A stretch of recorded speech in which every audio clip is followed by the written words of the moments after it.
Welcome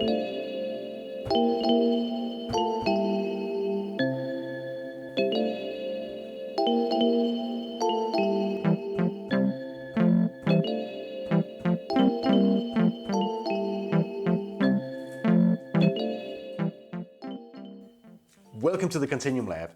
The most watched video here on the channel by number of views is the one about my first capacitive MIDI keyboard from scratch, which kicked off the Control Freak video series and also ended up changing the direction of the KontinuumLAB completely. That instrument was the beginning of the KontinuumLAB Instrument Kit, and now that I'm almost ready to publish the K.L.I.K, I have been revisiting the original capacitive keyboard, expanding and improving its functionality considerably to fit in with the new lineup of instruments. Because we have come a long way since that first prototype, and that's what this video is about.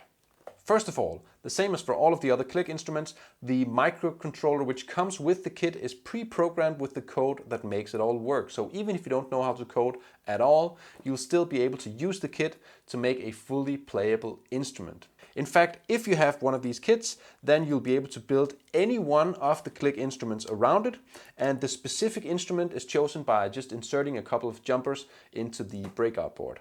But there's more. Among all of the instruments in the KontinuumLAB Instrument Kit, the capacitive keyboard is the one that has the most options. In fact, even the part about it actually being a keyboard is completely optional.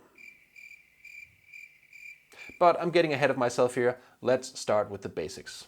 Your first option on this keyboard is the number of keys. Just like the string instrument which I showed in the last video, my previous keyboards have all had 16 sensors or less. But I've expanded and improved that code so that you can now choose between 16 and 32 keys. The K.L.I.K uses these multiplexer modules which have 16 channels each, and the breakout board can host 2 of these at the same time, so 32 keys. The second set of options is for the kind of output that the keyboard produces. All of the K.L.I.K capacitive keyboards have 4 different output modes. Velocity control, calculated from the initial impact of your finger.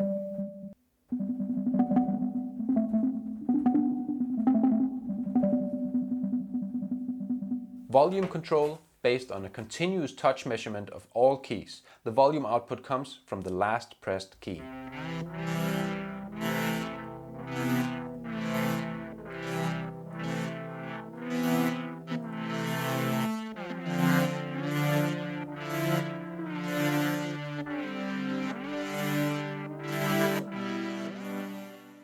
Velocity and aftertouch, which combines the previous 2 types of sensor readings, but can also use the continuous measurement for aftertouch instead of volume if that's what you want.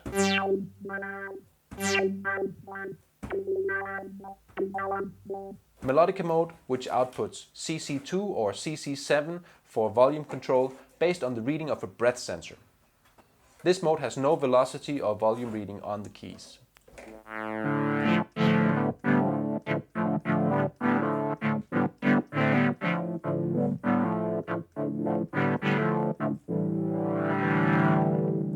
Furthermore, the keyboard instruments also have the option to incorporate pitch bend functionality by adding 2 more sensors, and this functions independently from the number of keys and the rest of the outputs. On this specific instrument I put those sensors here, but they could really go anywhere. And the way they work is pretty simple. You start with the neutral pitch bend value, and then you subtract the reading from one sensor and add the reading from the other. You map it to MIDI values, of course, and there's your pitch bend value.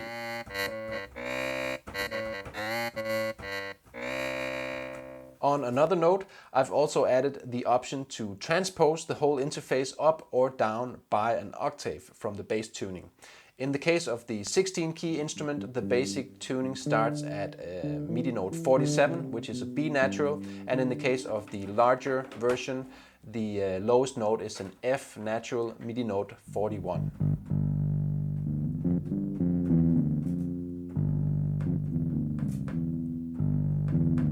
The final option that you can select on the breakout board is what MIDI channel to output on.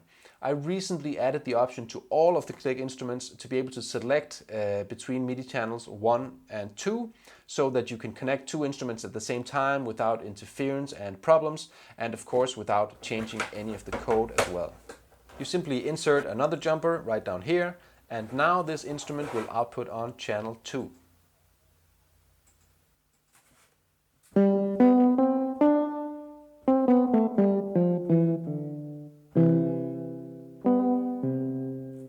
Okay, so far so good.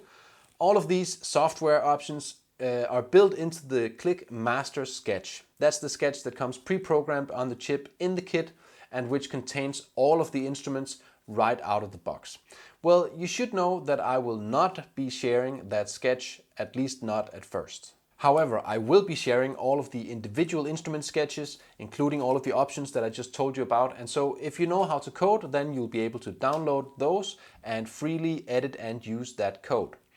Any upgrades that I make to the K.L.I.K instruments in the future will also be published through the individual instrument sketches.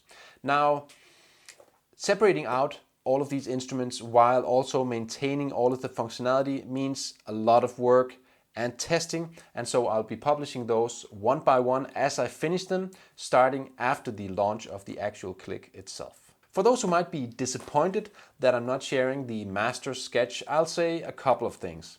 First, if we're talking about open sourcing to spark debate and get feedback and help out other makers, then I'm all for that 100%. And I honestly think that the individual instrument sketches will be more useful for that. Much easier to understand, much easier to navigate, and definitely much simpler to talk about. On the other hand, you have to understand that I'm trying to sell the KontinuumLAB Instrument Kit, and the master sketch is like the secret sauce. While the kit can be useful to anyone who wants to make MIDI controllers, beginner to advanced, because of its easy to set up sensors and modules, I think there's also a specific audience out there of people who maybe don't know how to code or even how to upload code onto a microcontroller, but who would really love to make MIDI controllers. The thing is, they don't even try because the learning curve just seems brutal. Well, the K.L.I.K is here to help those people by turning even an advanced instrument build into basically a crafts project. Once you have a functional and playable prototype, then you also have an excellent context and good motivation to learn how the code works so that you can change and improve it. The prototypes that I make in the tutorial videos are really just suggestions. My idea and my hope is that people will keep developing them in functionality and form to suit their own instrument ideas. And that brings me to the final option that I mentioned at the beginning, which is that you don't even have to make this keyboard into a keyboard at all. This instrument here, which I was using as a loop controller at the beginning of the video, is really just a capacitive keyboard in disguise. On the breakout, I've selected a keyboard with 16 keys, no pitch bend, and velocity-driven output on MIDI channel 2. I'm using Super Looper, so I can easily MIDI learn those note-on messages to control parameters of the software, and then simply save everything as a preset. Your setup will vary depending on what software you want to connect to. But of course, if I turn on channel 2 in my synth, I can use this new instrument to play on as well. It has all of the same output types that I showed you on the keyboard, because in fact, to the software, it's still just a keyboard. It doesn't matter that the keys are in a different pattern. I laid these square sensors out in a grid, but they could have been circular sensors in a spiral or triangle-shaped sensors on different sides of a box. As long as the sensors have a reasonable size so that the K.L.I.K calibration routine can map them adequately, your imagination is the limit. So that's a quick rundown of the K.L.I.K capacitive keyboard setup, how to play it, and a sample of what you can use it for. Now, another huge part of using these capacitive sensors is the calibration, which lets you adjust the response and sensitivity of the K.L.I.K instrument.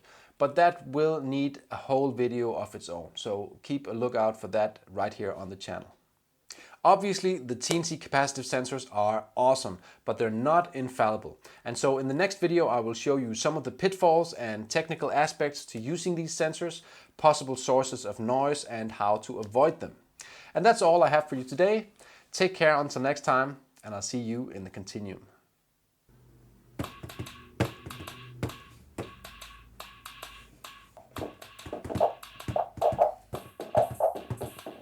KontinuumLAB, KontinuumLAB has driven me mad. KontinuumLAB, it's driving me mad. KontinuumLAB, I got instrument kits coming out my ears. I've been locked up inside the lab for years, and there's virus everywhere, but I'm in here, I'm working on the click, and it's so goddamn near I can taste it. It's on the tip of my tongue, and it's the talk of the town, and it's the sound of my song, don't wanna waste it.